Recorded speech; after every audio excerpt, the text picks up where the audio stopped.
Hello Gemini, thank you for joining me for your weekly forecast for week commencing the 29th of October. Of course, this week is Halloween. It's a Halloween which can see you keen to be productive when it comes to work, the details of life, your life organisation. Just don't try too hard. A quarter moon on Halloween itself could see you a little bit on edge, and also the energy from last week's so potent full moon can see you rather restless and find it hard to pinpoint exactly why. It's possible that some issues have come up into the open that you weren't expecting, and there could be more of that this week. But if you can really concentrate on the things you can really influence, great progress can be made with the Sun forging a very stable angle to Saturn. Now, Saturn, of course, has its downsides, but it can also be the glue that holds things together. So if you can really concentrate on what's important as far as the nitty-gritty issues are concerned, then you can make some steady progress forwards. Now, this week also sees, on Thursday, Mercury, the planet that governs your sign, move into your opposite sign of Sagittarius. This asks you to put aside some of the brittleness that's been buzzing around you of late and try to take a step back and use your more logical faculties, which comes through the element of air, which governs your sign, to try to hear exactly where people are coming from. Venus and Uranus continue to be in opposition this week, but Venus does reverse back into your sister air sign of Libra from midweek. So I think something that has seemed a bit out of kilter can be resolved by a generosity of spirit, but also a desire to try to find solutions. If you are single and you'd like to meet somebody new, it could be a bit of a surprise who you're drawn towards over the next few weeks. It may even be someone you encounter through your work. For now, it's been a real pleasure being with you. I'd love it if you would like or comment on this video, or if you've yet to do so, please do subscribe to my channel. Thank you. Hello Gemini, thank you for joining me for your monthly forecast for October for the Sun or the Ascendant. Since the second week of May through to pretty well the end of last month, well, Uranus, the planet of surprises, in your tender 12th house, has been in an aggravating right angle with Mars, located mainly in your sister air sign of Aquarius. Well, the great news is that that right angle, that square, has come to a close as you come into this new month. But Mars does continue to be very influential. Mars in Aquarius for you is very much about adventurism, exploring, travel, but also fending off any confinements. So if there has been situations which have been difficult to deal with, and especially of a more psychological nature, for example, circumstances that were beyond your control, where perhaps you've had to be very self-sacrificing with someone who's going through the mill close to you, or perhaps you've been working feverishly behind the scenes on something that's important, but this has been limiting your scope to be a freer spirit. There may have been a sense of this quite strongly over the last 6 months, but that can start to lift this month. But Mars, ironically, is forging a testing angle to Venus for the first 2 weeks of October. Now, Venus is in Scorpio, where it's very passionate and intense, and for you, this is a sector which is very much to do with work. So a work relationship could be something that proves to be a bit challenging for you this month. Or perhaps in a relationship, a closer relationship, it feels that you're doing more of the giving around the more practical elements of the tie. And if that is the case, then that can definitely cause some talking points in the early parts of this month. But on the face of it, with the Sun and Mercury, your ruler, in your sister air sign of Libra, there is an opportunity for you to be self-expressive and creative. Not least that there is a new moon on the 9th, which should help you to showcase your talents really brilliantly. But the issue is that on the 5th, Venus goes into a retrograde, one which is going to last through to the end of the month. So I do feel around a relationship, something to do with your more self-sacrificing nature could be challenged, or perhaps you're being pushed to take more responsibility around an obligation, and it could be you that's resisting this ask, if you like, this pressure. But the new moon is also forging a link with Neptune. Now, Neptune, since 2012, has been wonderful if you're a compassionate person who uses your intuition or imagination in the way you link with the wider world.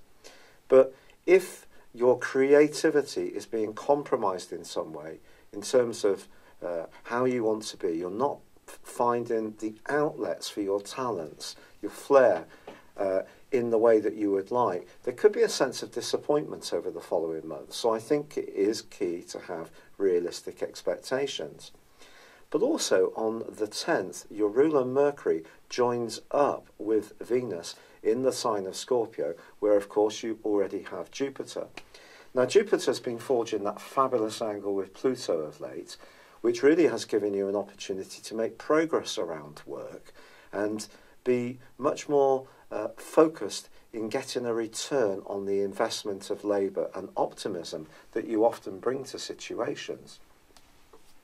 But Mercury moving into this area can help you to really grapple with the nitty-gritty.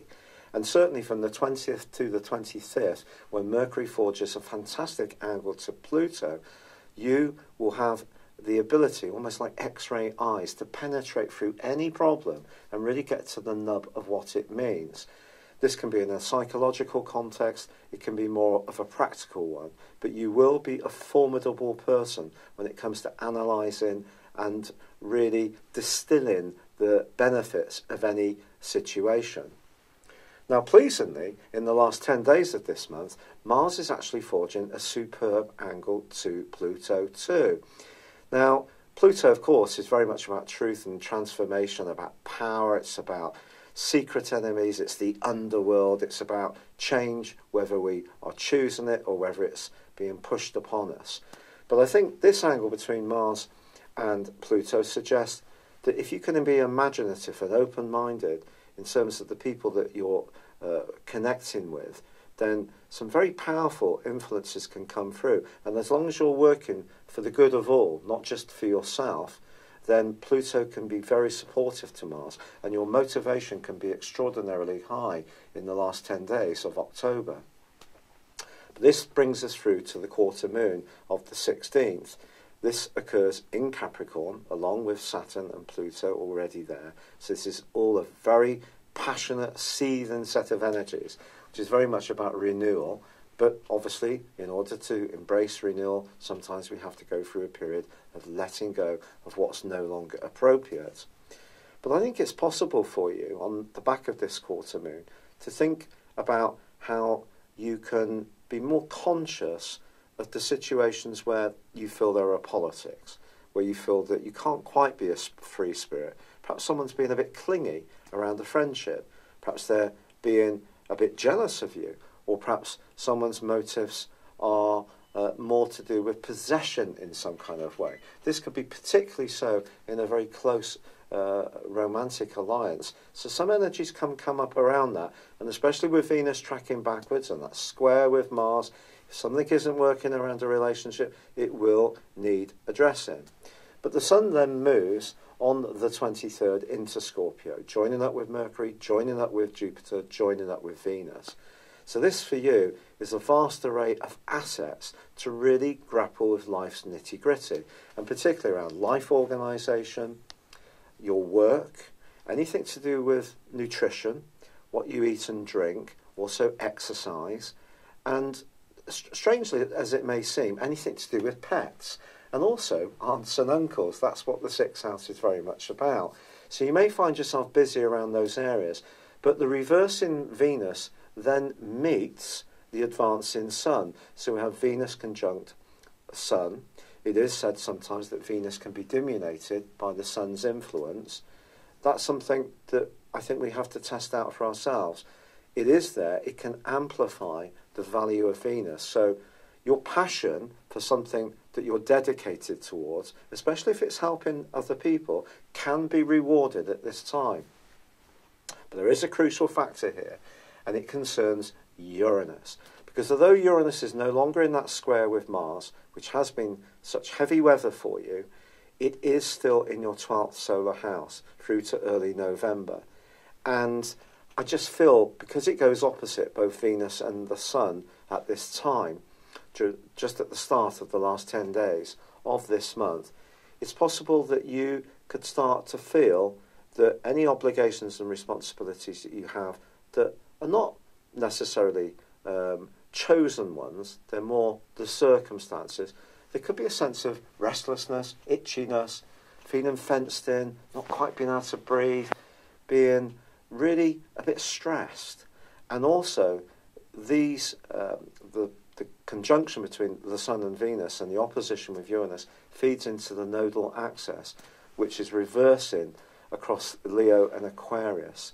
So what we get is a grand fixed cross. This is very complex stuff because obviously that Leo energy in the North Node, which is like a mini Jupiterian energy, so it's about possibilities around your everyday communications, has been giving you a huge boost.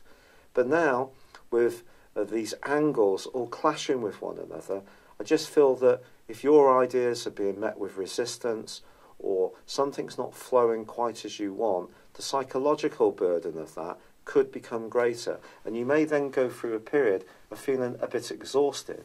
And this is going to be emphasised even more by the full moon that occurs on the 26th, which is conjunct Uranus 2. If ever there was an issue that could jump into the open that you may have been resisting, perhaps you're going to tell someone close to you that you feel that you've been supporting them too much, and you're going to want to draw a line and say no more, put down much stronger and firmer barriers, if you like, to ensure that to ensure that you're not feeling that you're being so used. Or perhaps it's you who's just totally overdoing it. And if you are, you could risk burnout at this time in the following 2 weeks. This is something you must take seriously. Now, in the early parts of November, well, for the whole of November, in fact, Venus is actually going to revisit her home zone and go back into Libra, which actually can be very positive for you. But I think as you come to the end of this month, your ruler Mercury switches into your opposite sign of Sagittarius, where it's actually in detriment. It's not in its best location here. But I think for you, it is an opportunity to take in some breath and embrace the more airy qualities of your sign. And that means communicating, but it also means listening, seeking out the support of people who can be a bit more detached from your circumstances. I think that detachment's going to come through for you as well. But I do think there's going to be a great deal of intensity on the back of that energy that is occurring around the 23rd through to the 26th. And if you have been bottling something up and not telling someone how you feel, because, of course, you are someone who will communicate through your mind, but you have emotions like everyone else, but maybe you have been almost persuading yourself about what the situation is, but the emotion, the raw emotion of it, viscerally, could really come up as this month draws to a close, but it can also help to clear the air and help you to focus on what's really important. As Mercury switches into Sagittarius, which I think broadly can actually be quite good for you, and also Venus reverses back into Libra. So I think as you enter into November, things are going to start to shift and you're going to see things in a different way. But there is possibilities in the last 10 days of this month with Mars aligning brilliantly with Pluto. It's just making sure that the detail of things is taken care of, but also the more psychological side of things, because Uranus is a surprise energy. It's an electric energy. It can be quite volcanic in the 12th house if we try to repress it. And I think it could come down to a discussion or even perhaps a bit of an argument that you may need to have to bring things out into the open, but then the sunshine can come through and you can focus on that reorganisation or reordering of things, or leading a bit more of a virtuous lifestyle in the sense of getting things a bit more in balance. I don't mean totally dull and uncalorific, but just getting things a little bit more balanced. It's been a real pleasure being with you. I'm so grateful for all the fantastic, lovely comments and suggestions to help me with my rheumatoid arthritis. It is proven to be a bit of a battle. I've had to be on steroids recently because I was just in so much pain. But I am doing all the natural stuff and embracing a lot of the great suggestions that I've had. There's just so many. I am so thankful. So if you've written in, thank you so much. If you've not before, please comment on this video or like it. Or if you've yet to do so, please subscribe to this channel. Thank you so much. Hello, thank you so much for watching my video. I'd love you to join me at my Horoscope Ace app. You can find this at www.horoscope-ace.com. You can use it through Android, iOS, Apple or Facebook. Check out your ascendant or your moon sign or download your free birth chart. There's all your favourite videos, plus there are daily, weekly, monthly and yearly horoscopes for general, love, Chinese and Indian astrology. If your passion is tarot, there's my brilliant 3-card money or love tarot readings too. And it's all there at www.horoscope-ace.com. Thank you.